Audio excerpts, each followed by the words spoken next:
Municipal commissioner Dilip Rana દ્વારા Vishwamitri project સંદર્ભે પત્રકાર પરિષદનું આયોજન કર્યું હતું. વડોદરામાં ઐતિહાસિક વિશ્વામિત્રી નદીની જાળવણી પાલિકા તંત્ર કરી શક્યું નથી. વિશ્વામિત્રીમાં દૂષિત પાણી, દબાણો થયા છે. ચોમાસા દરમિયાન પૂરમાં લોકોનું નુકસાન થયું છે. ગત વર્ષના પૂરે મોટા પાયે લોકોને નુકસાનીમાં ધકેલ્યું છે. ત્યારબાદ કમિટી બની અને વિશ્વામિત્રી નદીને પહોળી ઊંડી કરવાની દિશામાં કાર્યવાહીની શરૂઆત થઈ રહી છે. ત્યારે આજે મ્યુનિસિપલ કમિશનર દિલીપ રાણા દ્વારા વિશ્વામિત્રી પ્રોજેક્ટની માહિતી આપવા પત્રકાર પરિષદની આયોજન કર્યું હતું. સાથે જ તેમની બદલી મામલે પણ કહ્યું હતું કે સરકારમાં રૂટીન પ્રક્રિયા હોય જ છે. વિશ્વામિત્રી કામગીરીમાં 30% પ્રગતિ થઈ છે. ઓવરઓલ પ્રોજેક્ટમાં પણ 30થી 35% પ્રગતિ છે. સાથે જ તેઓએ આ સંદર્ભે વિસ્તૃત માહિતી આપી હતી. આપ જાણો છો પ્રમાણે વિશ્વામિત્રી પ્રોજેક્ટ ચાલે છે. વિશ્વામિત્રી પ્રોજેક્ટ એટલે વધારે વરસાદ આવે તો પૂરની ઓછામાં ઓછી અસર થાય, ઓછામાં ઓછા જગ્યાએ વોટર લોગિંગ થાય. એની માટે જે રાજ્ય સરકારે માન્ય નવલાવાલા કમિટી રચી હતી અને એના જે સૂચન હતા એ બધા જે સૂચનો હતા એ પૈકીના જે શોર્ટ ટર્મ સૂચનો છે એ બધા સૂચનો અમે અમલમાં લાવ્યા છીએ.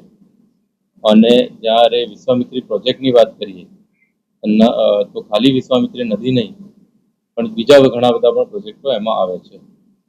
તો એક પછી એક આપના ધ્યાને મૂકું છું. સૌથી પહેલા જે આજવા સરોવર અને પ્રતાપપુરા સરોવર જે ઊંડા કરવાની કામગીરી છે એ લગભગ ફેબ્રુઆરી મહિનાથી ચાલે છે અને કમ્પ્લીટલી કોઈ પણ ખર્ચ વગર જેને જોઈએ એ પ્રમાણે રોયલ્ટી ફ્રી સ્વયંસેવી સંસ્થાઓ અને કંપનીઓને આપણે એક્સપ્રેશન ઓફ ઇન્ટરેસ્ટ કરી અને ઇન્વાઇટ કરી હતી. અને લગભગ આ બંને સરોવરમાં થઈને જેટલી મેક્સિમમ ઊંડું થઈ શકે તેનાથી પ્રતાપપુરા અને આજવા સરોવરમાં પાણીના તળ પણ ઊંચા આવે અને સાથોસાથ જે રનઓફ પાણી એમાંથી આવે છે ઓછું થાય.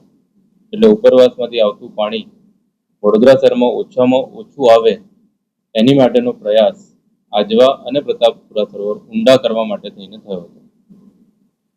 બંનેમાં કામગીરી પ્રગતિમાં છે. આજવાની વાત કરું તો લગભગ 1,70,000 MQ માટીનું ખોદાણ થયું છે અને એના કારણે 1.6 MCM જેટલું પાણીનું સંગ્રહ એમાં વધવાની શક્યતા છે. અને હજી આ કામગીરી 10 જૂન સુધી ચાલવાની છે. એટલે ખૂબ વધારે પ્રમાણમાં આપણે એમાં સ્ટોર કરી શકશું. એ જ રીતે પ્રતાપપુરામાં 3.5 લાખ MQ નું ખોદાણ આપણે કરી ચૂક્યા છીએ અને પોન્ડની અંદર પોન્ડ બીજું બનાવી અને કેનાલ જેવું પણ એમાં બનાવી, થોડાક ચેકડેમ જેવું પણ બનાવીને એમાં વધારેમાં વધારે પાણી સંગ્રહ થાય અને ઓછામાં ઓછું પાણી સ્પીલઓવર થઈને વડોદરા તરફ આવે એવો અમારો પ્રયાસ હતો. ને એમાં આ છેલ્લા 1.5 મહિનામાં 3.5 લાખ MQ ખોદાણ થયું છે. રોજનું બંને સરોવરમાં થઈને લગભગ 21,000 MQ ખોદાણ ચાલી રહ્યું છે અને આ કામગીરી હજી પણ ગતિ પકડશે એવા અમારા પ્રયત્નો હતા. એ જ રીતે દેણા જે સરોવર છે, જે બફર લેક આપણે બનાવીએ છીએ, એ લગભગ 2 લાખ MQ આજુબાજુનું ખોદાણનો અમારો એક ટાર્ગેટ હતો. લેકનો શેપ આવી ગયો છે. 1 લાખ MQ કરતાં પણ વધારે ખોદાણ કરી અને ત્યાં એક પોન્ડ જેવું ઓલરેડી ક્રિએટ થવા લાગ્યું છે અને લગભગ મે 15 કે મે 20 સુધી એટલે મે મહિનાના અંત સુધી આખું સરોવર બનીને તૈયાર થશે. એનાથી 2 ફાયદા થશે કે જે ઉપરવાસ જે બંને હવે આજવા અને પ્રતાપપુરા ડેમમાંથી જે સ્પીલઓવર થઈને પાણી આવે છે એ હોલ્ડ થઈને પાણી આવશે. એટલે 2 MCM જેટલું પાણી ત્યાં આપણે સંગ્રહી પણ શકશું, સ્ટોક પણ કરી શકશું, ગતિ પણ ઓછી થશે એનાથી. ત્યાં એક ચેકડેમ બનાવવાનું પણ ઇરિગેશન વિભાગને મેં કીધું હતું અને એ પણ કામગીરી ટૂંક સમયમાં ચાલુ થવાની છે. એટલે એ ચેકડેમના મદદથી પણ આ તળાવ ભરવામાં ખૂબ વધારે ઉપયોગી થશે. પાણીના તળ પણ ઊંચા આવશે. ભવિષ્યમાં alternate source of water supply વડોદરાના પૂર્વ વિસ્તાર માટે એ થઈ શકશે. એટલે ડ્યુઅલ પર્પઝથી આ દેણા જે સરોવર છે બનાવવાનું અમે ચાલુ કર્યું હતું અને લગભગ 60%થી પણ વધારે પ્રગતિ એમાં થઈ ચૂકી છે. અને મેં કીધું એ પ્રમાણે આવતા મહિને એટલે મે મહિનાના 15 કે 20 તારીખની આજુબાજુ આપણે ટાર્ગેટ સુધી પહોંચી જઈશું. એ જ રીતે શહેરના તળાવોનું ડ્રેજિંગ પણ અમે હાથ ઉપર લીધેલું, જેમાં રામનાથ અને વાસ તળાવનું ઓલમોસ્ટ ડ્રેજિંગ પતી ગયું છે. રામનાથ તળાવનું ચાલે છે. વેમાલી તળાવ પણ હાથ ઉપર લીધું છે. એ જ રીતે વિવિધ તળાવો જેમ જેમ પાણી એમાં ઓછું થતું જાય છે અમે ડ્રેજિંગ તબક્કાવાર લઈ રહ્યા છીએ આખા મે મહિનામાં એ કામગીરી કરી અને એમાંથી પણ ખૂબ વિપુલ માત્રામાં ખોદાણ કરી અને જે પાણીનો સંગ્રહ એમાં થઈ શકશે. ઉપરાંતમાં ત્યાં અમે પમ્પિંગ પણ ગોઠવવાના છીએ. એટલા માટે થઈને કે જે પમ્પિંગ હશે તો એકવાર વરસાદ આવી અને ભરાઈ જાય તો પાછું ડીવોટરિંગ પણ એને કરી શકાય અને નેક્સ્ટ સ્પેલ માટે તૈયાર કરી શકાય. એવી કામગીરી માટે પણ પમ્પિંગની પણ વ્યવસ્થા સાયમલ્ટેનિયસલી કરવામાં આવી રહી છે. જે 15 લાખ એમક્યુબ આપણે ડિસેલ્ટિંગ કરવાનો લક્ષ્યાંક છે એ લગભગ 4 લાખ એમક્યુબની આજુબાજુ અત્યારે પહોંચ્યા છીએ. અત્યારે હું વાત કરી રહ્યો છું ત્યારે લગભગ 4 લાખ ઓલમોસ્ટ ક્રોસ કરી ચૂક્યું હશે.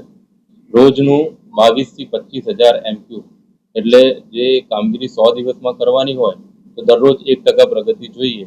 22 થી 25,000 એમક્યુબ એટલે રોજનું 1.5% પ્રગતિ આ પ્રોજેક્ટમાં નોંધાઈ રહી છે અને આ પણ પ્રોજેક્ટ આપણે મે મહિનાના એન્ડ કે જૂનના પહેલા વીકમાં પૂરું કરવાનો અમારો લક્ષ્યાંક હતો. વિવિધ કાંસોનું પણ ટ્રેજિંગ ચાલી રહ્યું છે. લગભગ જ્યારે અમે પ્રોજેક્ટ ચાલુ કર્યો ત્યારે 66 કિલોમીટરની કાંસોનો લક્ષ્યાંક હાથમાં લીધો હતો.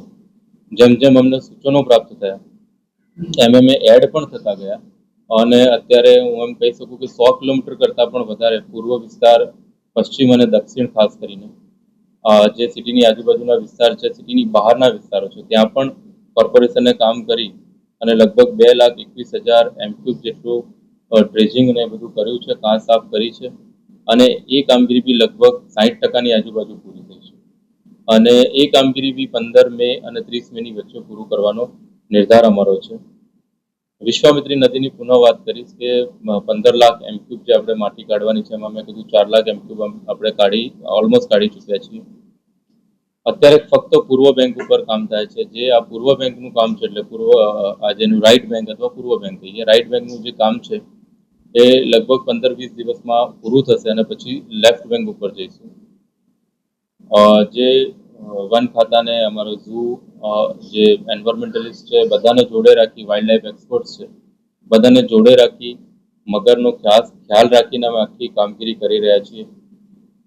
દરેક જગ્યાએ રેડ ફ્લેગ જ્યાં જ્યાં મગરનું ડેન છે ત્યાં અમે રાખ્યા છે અને એના કારણે થઈને એમનો ખ્યાલ રાખી એમના બધાની હેલ્પ લઈને આ કામગીરી કરવામાં આવી રહી છે અને આ કામગીરી આપણે જૂનના પહેલા વીકમાં પૂરું કરશું.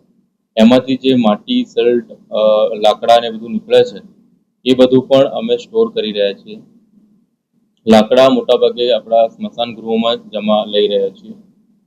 ઉપરાંતમાં જે પ્લાસ્ટિક આવે છે એ પ્લાસ્ટિક બી આપણો પ્લાસ્ટિક પ્લાન્ટ અટલાદરા છે ત્યાં જાય છે. લગભગ 700 મેટ્રિક ટનથી પણ વધારે પ્લાસ્ટિક આ 1 મહિનાના સમયગાળામાં નીકળ્યું છે અને પ્રોસેસ માટે મોકલ્યું છે.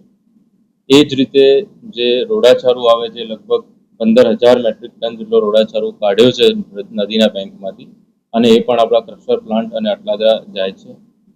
અમે લોકોને અપીલ પણ કરી હતી અને જાહેરાત બી આપી હતી કે જેને પણ માટી ફ્રી ઓફ કોસ્ટ જોઈએ તે અમારી જોડે લેટર લખશે તો અમે એમના ત્યાં 20 કિલોમીટરની મર્યાદા હશે તો એમના ત્યાં પણ અમે મૂકી આવશું માટી. અને એ જ રીતે ઘણા લોકોએ પણ અમને રિક્વેસ્ટ કરી હતી અને અમે માટી એમના સુધી પહોંચાડી છે અને ઘણી બધી માટી જે છે એ અટલાદરા અને જે ટ્રાન્સપોર્ટ નગર છે ગોલ્ડન ચોકડી જોડે એમાં ઠલવાઈ રહી છે. એટલે પુનઃ આપના માધ્યમથી બધા લોકોને કહું છું કે કોઈને પણ માટીની જરૂર હોય તો અમને લેટર લખે તો અમે માટી 20 કિલોમીટરની મર્યાદામાં હશે તો એના ઘર સુધી પણ પહોંચાડશું. ઉપરાંતમાં જે તળાવો છે એના જે આઉટલેટ બનાવવાના છે એની કામગીરી બી ગતિમાં છે. એટલે એવા લગભગ 10 તળાવો અમે આઈડેન્ટિફાય કર્યા છે, એની કામગીરી પણ ગતિમાં છે. એટલે તળાવ ઉભરાય પહેલા એનું આઉટલેટ હોય તો પાણી એને ડાયવર્ટ કરી શકાય, રેનવોટર જે અમારી કાંસો છે એમાં ડાયવર્ટ કરી શકાય અથવા વિશ્વામિત્રીમાં ડાયવર્ટ કરી શકાય. એને માટે થઈને એની આઉટલેટ બનાવવાની કામગીરી બી પ્રગતિમાં છે. રેન વોટર જે હાર્વેસ્ટિંગ સ્ટ્રક્ચર છે એ લગભગ 500 થી 600 ની વચ્ચે અમે બનાવવાના છીએ અને લોકપાળો અને જે 70-20-10 સ્કીમ છે એમાં લઈને એમાં પણ વધારો કરશું. એ બધી કામગીરી પણ ગતિમાં છે. લગભગ 450 નાના અને 150 મોટા એમાં એટલે 600 જેટલા અમે ટાર્ગેટેડ કર્યા છે. એમાં 491માં કામગીરી ચાલે છે. બોરવેલ બનાવવાની કામગીરી લગભગ 70% પતી ગઈ છે અને એના પછી એની સિવિલ વર્કની કામગીરી ગતિમાં છે.